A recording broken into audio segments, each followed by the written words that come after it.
Okay, I was making a video a couple weeks ago about telling you to buy used filters. I've purchased a lot of used filters off of eBay, and quite frankly, it's extremely rare that I get a bad filter. Typically, it's the case that someone will die, and they'll sell off their camera with their lenses, and I've already made videos about that, and a lot of you folks have actually bumped the camera. That was always smart.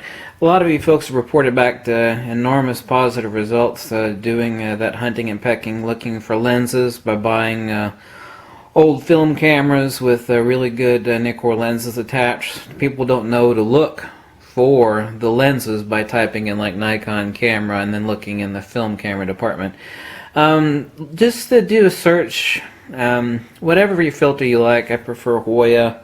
I'm not a big fan of B&W filters, but do searches on used Hoyas, whatever millimeter it is you're looking for. Like type in Hoya, 52 millimeter, 77, and then just click on used. And very often collections like this one actually came with a pouch with holders for multiple filters. But this entire lot here was had with shipping for $20.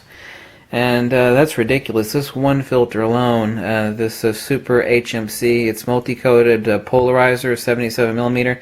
This is $100, well, $90.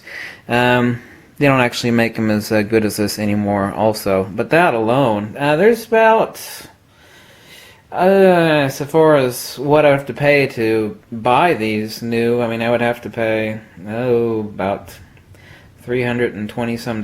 So I got all these for $20 versus paying $300 for them, and all of them are awesome. There's one reject filter here, but I saw that in the auction, but who cares? And there is one oddball Tiffin, but it's actually a good old Tiffin. It's a 58 millimeter. It's not that great, but nevertheless the rest of these are winners. So this is proof positive. And a lot of these will show up at flea markets. Someone's cleaning out their garage, and dead grandpa's got a pack of filters, and really, people, even when you talk about people that don't know about what lenses are worth, they really don't know what good filters are worth.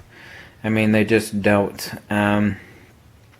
Also, like on some of the older filters, they don't do this anymore. In a lot of filters, you'll notice that there's a spanner ring that's actually holding the filter element in versus cheaper, more modern, they've all gone to.